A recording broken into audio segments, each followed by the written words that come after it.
Imagine a knowledge so profound that it is called the mystery of mysteries, holding the answers to humanity's deepest questions about existence. A knowledge that promises spiritual freedom and unveils the secrets of the universe itself. But why was this knowledge banned? Why did the most powerful authorities strive to bury these teachings? Today, we will unravel the enigma of Gnosticism and explore why its teachings were seen as a threat, delving into the forbidden wisdom that has captivated seekers for centuries. What is Gnosticism? Gnosticism is one of the most mystical and profound philosophical approaches of the ancient world. The word comes from the Greek gnosis, meaning knowledge. But this is no ordinary knowledge. It is a spiritual awakening, a deep truth that can only be discovered within oneself. Gnostics believe that the physical world is an illusion, a veil that obscures the true divine reality. To them, life is a labyrinth, and Gnosticism serves as the guide, a map to help the soul navigate through the maze of existence and return to its divine origin. Imagine discovering a hidden key that unlocks not just the mysteries of the universe, but also the secrets of your own soul. The essence of Gnostic teachings can be understood in three key ideas. The world as a prison. Gnostics saw the material world as a flawed creation, a prison for the soul. They believed this world was crafted by an imperfect being known as the demiurge, not the ultimate divine source. The pursuit of true knowledge. Gnosticism teaches that salvation does not lie in external rituals or dogmas, but in the personal discovery of divine truth within oneself. The kingdom of God is within you, they proclaimed. The journey back to the divine light, like a spark returning to the fire. The soul's ultimate purpose is to transcend the material and reunite with its divine origin.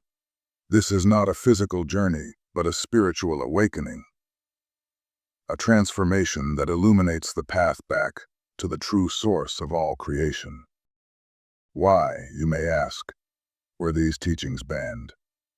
Beginning in the 4th century, the Catholic Church officially condemned Gnosticism as heresy. The core reason behind this rejection was that Gnostic teachings posed a direct challenge to the authority of the Church. While Gnostics emphasized individual spiritual freedom, the Church maintained that reaching God was only possible through a sacred hierarchy. Imagine a philosophy that claimed people didn't need an intermediary to connect with the divine, that they could find God within themselves. This was a radical notion that threatened not just the religious authority of the Church, but also the political and societal structures it upheld. At the heart of Gnostic belief was the idea that every individual possesses a divine spark within them, and that true salvation comes from uncovering this inner light.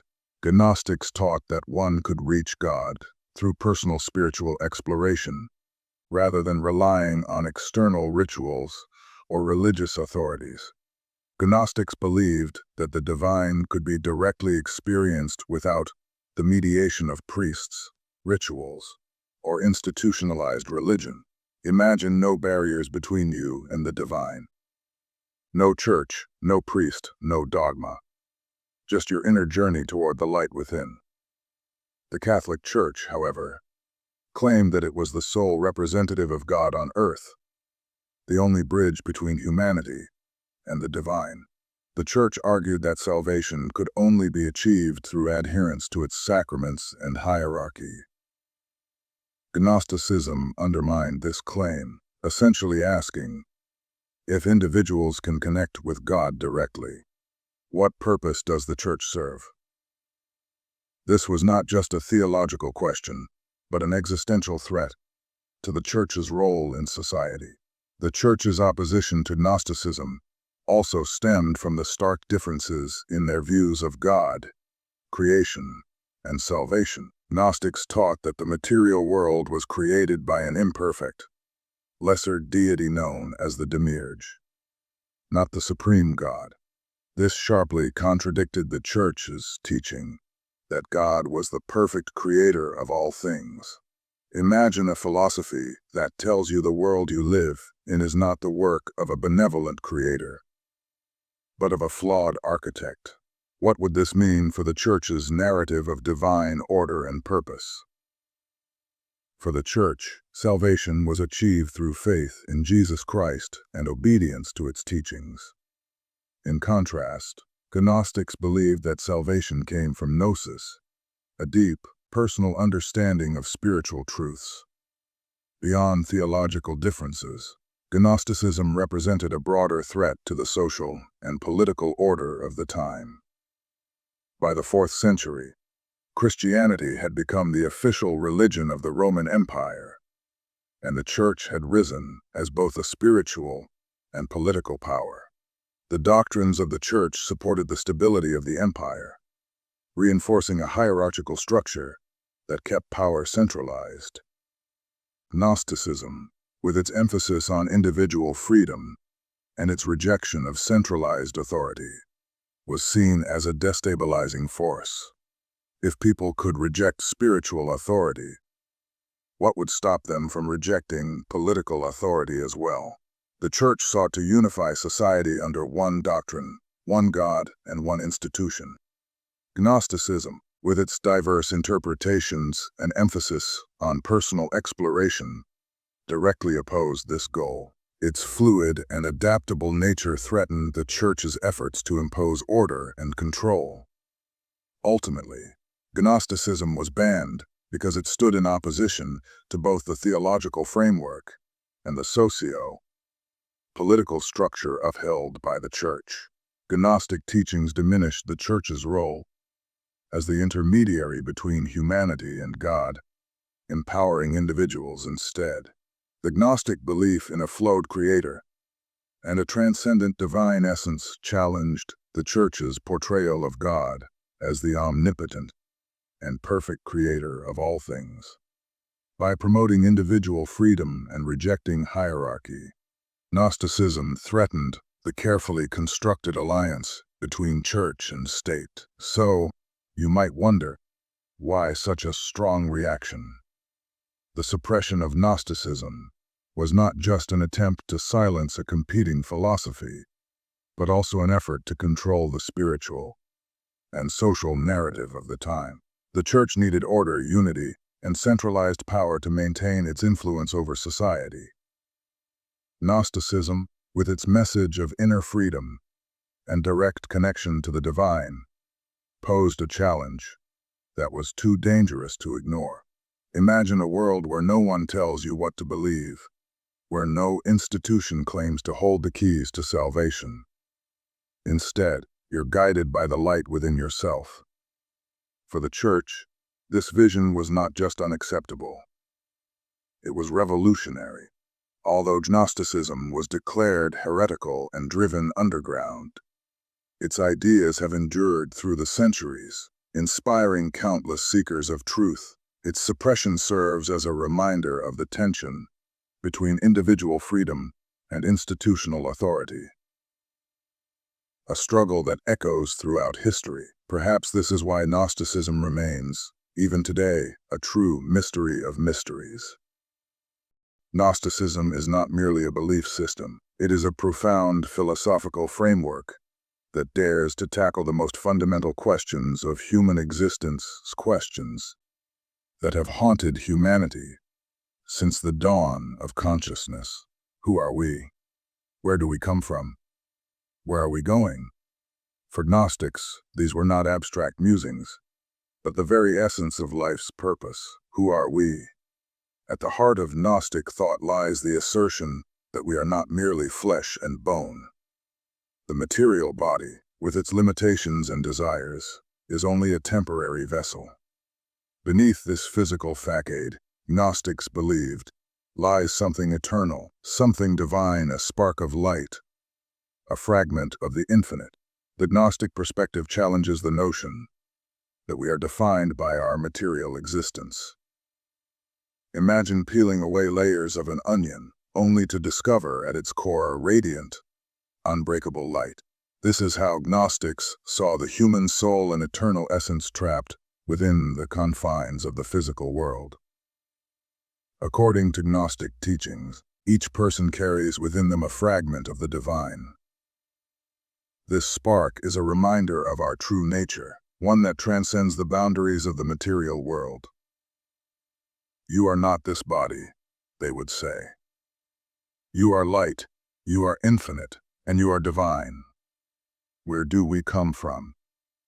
For Gnostics, our origin was not rooted in this material world, but in a higher, transcendent reality. They taught that we were torn from a divine source, a boundless, eternal realm of light and purity. This source, often referred to as the pleroma in Gnostic cosmology, is the realm of pure existence. It is not a place, but a state of being, beyond time, space, and the limitations of human understanding. Imagine an infinite ocean of light, where every drop is a manifestation of perfection. This is where we come from. But something went wrong. Through a cosmic event, often described in mythic terms, humanity was separated from this divine realm and cast into the material world, a place governed by imperfection and suffering. The material world, in Gnostic thought, was not the creation of the ultimate God, but of a lesser, flawed being, the demiurge. Imagine being plucked from an infinite, radiant garden and placed into a shadowy labyrinth. The memory of that garden lingers, calling to you, even as you struggle to navigate the darkness. This is how Gnostics viewed the human condition. Where are we going? If separation from the divine source is humanity's great tragedy, then reunification with it is the ultimate goal. For Gnostics, life's purpose was to rediscover our true nature and return to the source from which we were exiled. The key to this return lies in gnosis, a deep, experiential knowledge of the divine. This is not intellectual knowledge, but an inner awakening, a realization of the divine spark within. Now the self. The Gnostics would say, for to know oneself is to know God.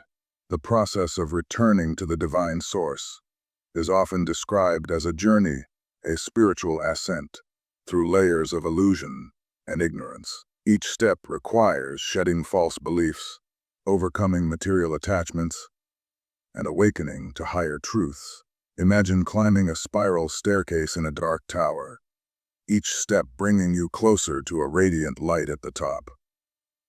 The light grows brighter, warmer, and more familiar as you ascend. This is the Gnostic journey, a return to the light, a reunion with the divine. While these questions may seem abstract or philosophical, Gnostics believed they had profound implications for how we live our lives. What does it mean to be human? For Gnostics, being human means being caught between two worlds, the material and the spiritual. It is a struggle to transcend the illusions of the material world and align oneself with the truth of the divine. What is the meaning of life? The meaning of life in Gnostic terms is not to accumulate wealth or achieve worldly success, but to awaken to one's divine nature and assist others in doing the same. It is a journey of liberation from ignorance, from suffering, and from the chains of the material world. What happens after death? Gnostics taught that death was not the end but a transition. The soul, if awakened, would ascend beyond the material realms and return to its divine origin. But if unawakened, it risked being trapped in the cycle of rebirth, bound to the material world once more. What makes Gnosticism so powerful is its timelessness. The questions it seeks to answer, who are we? Where do we come from? Where are we going? Are questions that transcend culture, religion, and time. In a world obsessed with the material, wealth, power, and physical appearances, Gnosticism offers a radically different perspective. It reminds us that our true essence is not of this world, and that our greatest journey is not outward but inward. As you ponder these questions, consider this. What if you are not the person you think you are? What if you are something far greater, far more eternal, far more luminous than you could ever imagine? What if the answers to life's greatest mysteries are not out there in the world, but within you, waiting to be discovered? For the Gnostics, these were not just possibilities. They were truths. Truths that could awaken humanity to its highest potential. Truths that could guide us back to the source of all light and love. Truths that, even today, whisper to us across the centuries, calling us to remember who we truly are. This is the heart of Gnosticism, not just a philosophy, but a path to rediscover the divine within and to journey home. After Gnosticism was banned, its teachings remained hidden for thousands of years. However, in 1945, the discovery of Gnostic texts in Nag Hammadi, Egypt, brought this lost knowledge back into the light. These ancient texts, once suppressed, offer profound insights into the nature of the divine, the soul, and the spiritual journey. Imagine reading a sacred text that reveals the secret path to divine enlightenment, hidden in metaphor and mystery. Each word is a clue, each image a doorway to deeper understanding. The writings within these texts map out a spiritual journey, a path of awakening, liberation, and eventual reunion with the divine source. These Gnostic works were more than just philosophical musings. They were guides for those seeking to transcend the material world and uncover higher truths. The discovery of these ancient manuscripts was a monumental event in the history of spiritual exploration. It offered a glimpse into the wisdom that once flourished in secret, challenging the dominant religious narratives and inviting modern seekers to rediscover these profound teachings. The Gnostic texts continue to inspire those who hunger for deeper meaning and spiritual awakening, offering a roadmap to reclaim the lost wisdom of the past. Today, Gnostic teachings continue to serve as a guide for those seeking spiritual freedom. In a world dominated by materialism, where many feel disconnected from their true selves, Gnosticism offers a timeless invitation to embrace divine truth. It calls to those yearning for spiritual awakening, encouraging them to break free from the weight of the material world and reconnect with their higher essence. The Gnostic path is not about following external authority, but discovering the divine spark within. It is an invitation to explore the depths of consciousness, understand the mysteries of existence, and ultimately find liberation. Gnosticism remains a beacon for modern seekers, offering a path to transcend the ordinary and awaken to the divine. Dear friend, the greatest truth taught by Gnosticism is that true knowledge does not lie in any external authority, but within your own essence. It is a profound realization that the divine spark resides within each of us, waiting to be awakened. So, where are you on your spiritual journey? Have you begun to explore the depths of your true self? Are you ready to unlock the door to the mysteries that have been hidden for centuries? Remember, the true light is not out there in the world, it is already shining within you, waiting to guide you through the shadows of illusion. As you embark on this path of self-discovery, consider this. What if the answers to life's greatest questions are not outside, but inside you, waiting to be uncovered? The journey of Gnosis is one of personal liberation, a call to awaken to the divine truth within. If this exploration resonates with you, I invite you to like, comment, and subscribe. Join us as we continue to unravel the mysteries of existence together. Your journey toward enlightenment begins now. Let the ancient wisdom of Gnosticism be your guide.